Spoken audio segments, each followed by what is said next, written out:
Lichens. Not the old jag fungus that grows on trees? Lycanthropes. Werewolves? Ooh, they exist. No, they don't. Well, only during a full moon. The moon's always full. It's always there, so that whole legend relies on how much of it is lit by the sun. It's based on gravitational pull, like the ocean.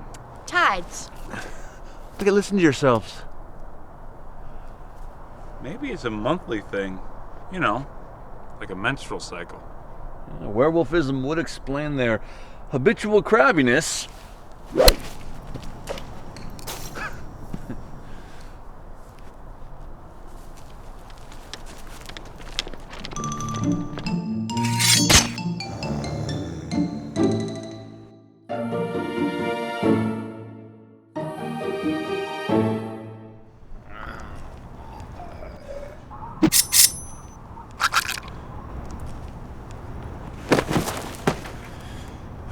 All clear.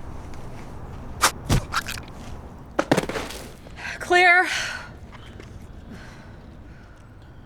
Do you think zombies actually age, or are they frozen in time like us? I don't know. Something to consider? I guess I've never considered the aging process of virus carriers we know nothing about.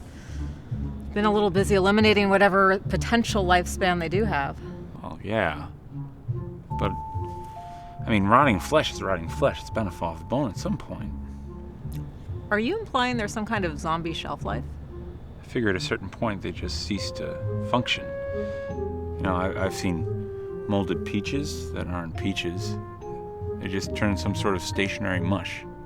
You've taken the time to watch peaches rot. Burning days in the life of eternity.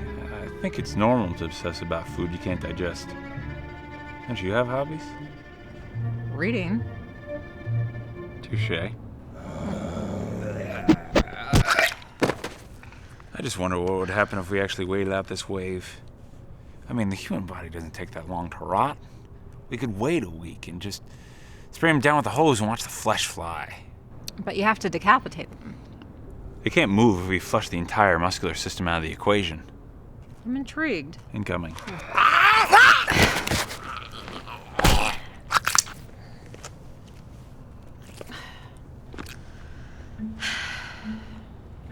You do realize that in order to test your theory, you'd have to sequester a few zombies and make sure they remained untouched and probably unfed for about a week.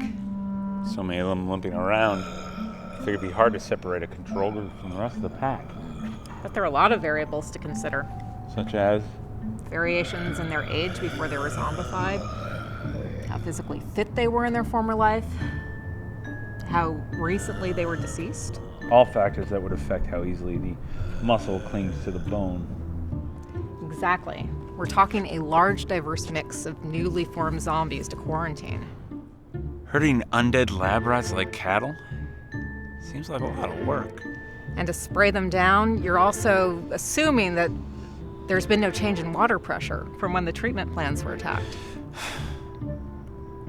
It's not worth the effort. But worth the conversation? It's better than watching peaches rot. Do you think we can kill the virus if we spray them with disinfectant?